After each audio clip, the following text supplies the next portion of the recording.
Oui, t'as vrai. Elle est décrite par les habitants de son village comme une femme discrète, timide, réservée. Dominique Cotteret, cette mère de famille âgée de 45 ans, aide-soignante, formait avec son mari un couple sans histoire. Alors pourquoi ce geste et surtout, quel est le profil psychologique d'une mère infanticide? Les personnes qui quand même sont souvent dans des situations particulières, par exemple. Elle s'est accouchée toute seule chez elle, dès qu'ils sortaient, elle les tuait, hop, elle les enterrait dans son jardin, je sais pas où. Soit anorexie, ou obésité. C'est vrai que c'est des personnes qui sont Son mari, c'est jamais rien aperçu. On ne peut pas communiquer. Ça c'est faux. Des individus dotés d'une incapacité d'exprimer leurs sentiments. Dominique Cotteret n'a partagé son lourd secret avec personne. Elle dit en revanche avoir eu conscience d'être enceinte. Faut-il pour autant écarter le déni de grossesse? Il est possible chez cette femme que donc, à certains moments, elle savait qu'elle était enceinte, et à d'autres moments, elle ne le voulait pas, elle l'ignorait jusqu'au moment où l'accouchement, et son elle est confrontée à la réalité, et la famille envie de détruire une situation exagérée et peut-être un infanticide. Dominique Cotteret faisait disparaître le nouveau-né avant de retourner à la vie ordinaire, avec son mal-être. Mais comment expliquer alors la répétition des meurtres? De même que des personnes font souvent des erreurs à répétition dans leur vie, reproduisent le même schéma d'erreur, et chaque fois sont confrontées au problème, et bien, visiblement, cette personne a reproduit ce schéma d'erreur et s'est confrontée au même résultat. Ces gestes répétés à deux reprises demeurent la partie la plus troublante de cette affaire hors norme. Écrouée depuis hier, Dominique Cotteret a déclaré ce matin être libérée d'un secret qui a duré 20 ans.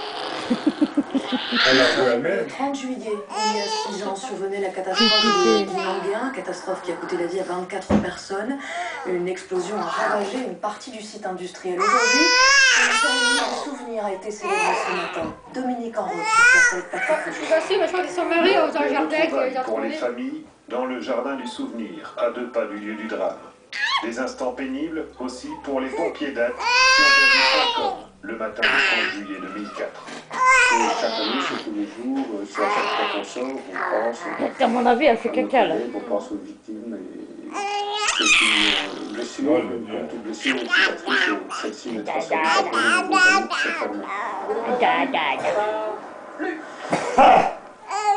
Une minute de silence, il est 8h57, l'heure du drame, l'heure du recueillement pour les victimes et leurs proches.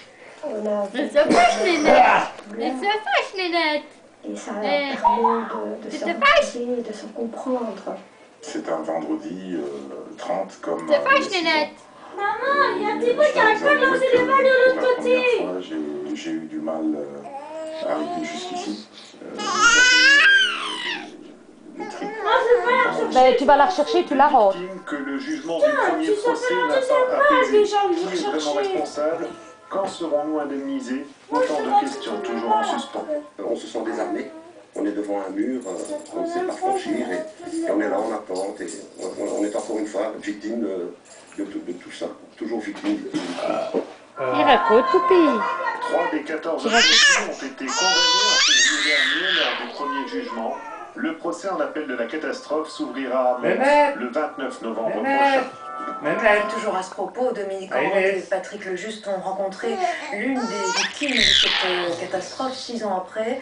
Il s'agit de l'ancien policier attois, Stéphane Delfosse. Il garde confiance en l'avenir, même si l'âge de la retraite va bientôt sonner pour lui à 42 ans. Reportage. Stéphane Delfosse avait 36 ans au moment des faits. Seul rescapé du périmètre 0, il a été brûlé sur la moitié du corps au 3e degré. Il a passé 4 mois dans le coma et subi 35 opérations depuis la catastrophe du 30 juillet 2004. 6 ans plus tard, il continue à se reconstruire. Maintenant, on et que, à partir du moment où on a différents objectifs médicaux qui peuvent être atteints, on peut passer des étapes avec donc ça va de mieux en mieux. Prochaine amélioration pour Stéphane, il devrait recevoir d'ici une semaine de nouvelles prothèses pour ses mains. Fabriquées à Paris, elles lui permettront de retrouver certains gestes.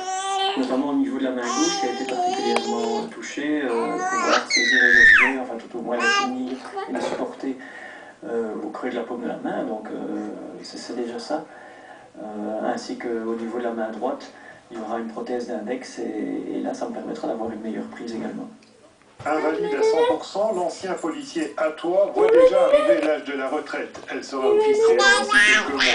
Bien que certains se disent que c'est bien d'être pensionnaire à 42 ans, franchement que je regretterais qu'on continue encore quelques années. Ce sera difficile, mais on peut travailler. Gendarme et policier. Il dit que ça Dans 4 mois, c'est Non, c'est un nous. Pour l'instant, 14 prévenus avaient été reconnus coupables. Stéphane ne se fait pas trop d'illusions.